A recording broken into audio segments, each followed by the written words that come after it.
A writer who showed up to my meetup today said a problem that a character can walk away from is a book a reader can walk away from. I cannot stop thinking about this. Well, I can, because there is one big flaw in what this writer said.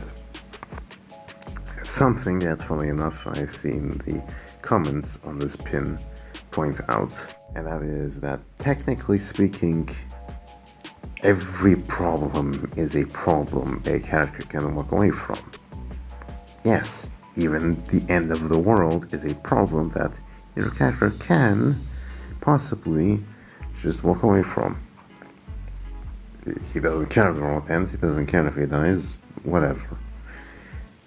Technically every problem is something that a character can walk away from.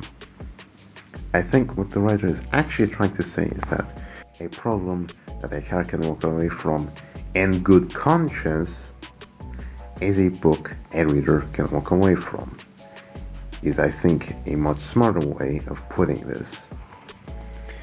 A problem that a character can just walk away from without any hesitation, without any real justifiable reason for doing so, is indeed a book a reader can walk away from. However, if it's a problem that the character absolutely cannot walk away from for different reasons, like, let's say, a fight, a bar fight, technically a character can walk away from that bar fight. But let's say their friend is in the middle of that bar fight and it is under threat of being killed. Again, technically the character can walk away from that. However, if the character isn't a complete douchebag, he cannot walk away from that problem in good conscience, right?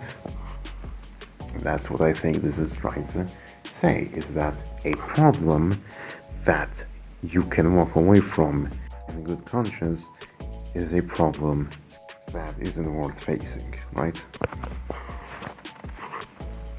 So that's a much smarter way of putting this.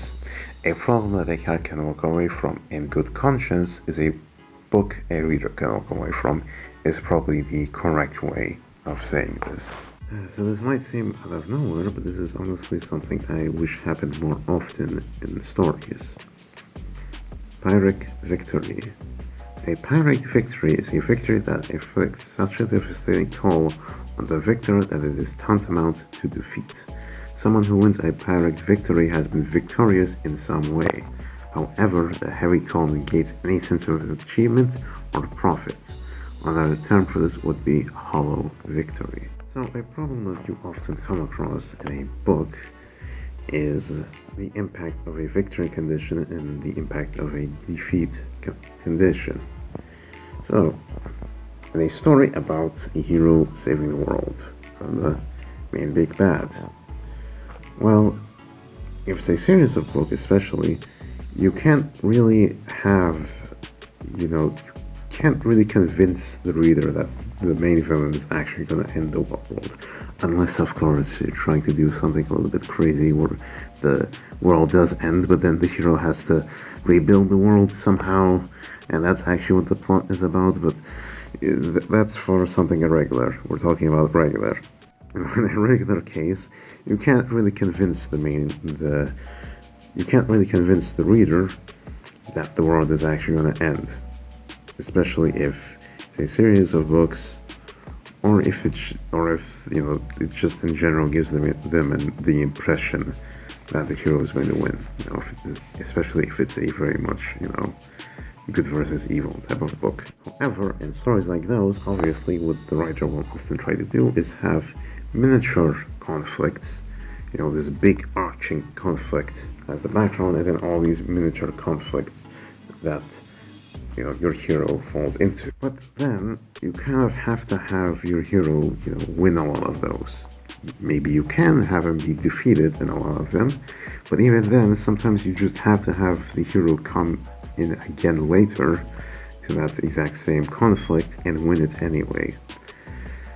However, something interesting that you could do to show the stakes is have a Pyrrhic victory. Have your hero win but have it be so hollow that it is tantamount to defeat. I think a good example of this is in something like Invincible, in season 1, episode 8, the final big fight in Invincible. There, the end is very much, well, it's a Pyrrhic victory with some hope, but in a weird way, it is a Pyrrhic victory where the main hero, yeah, he survives, but, he's so battered and so traumatized that it's a hollow victory. So, if you're not sure, if you're struggling with this whole, defeat victory condition where you want, the really embed the stakes of the story in your reader's minds, but you don't want your character to lose in a certain conflict because you can't have him lose because that'll screw up your story somehow. A Pyrrhic victory might do the job.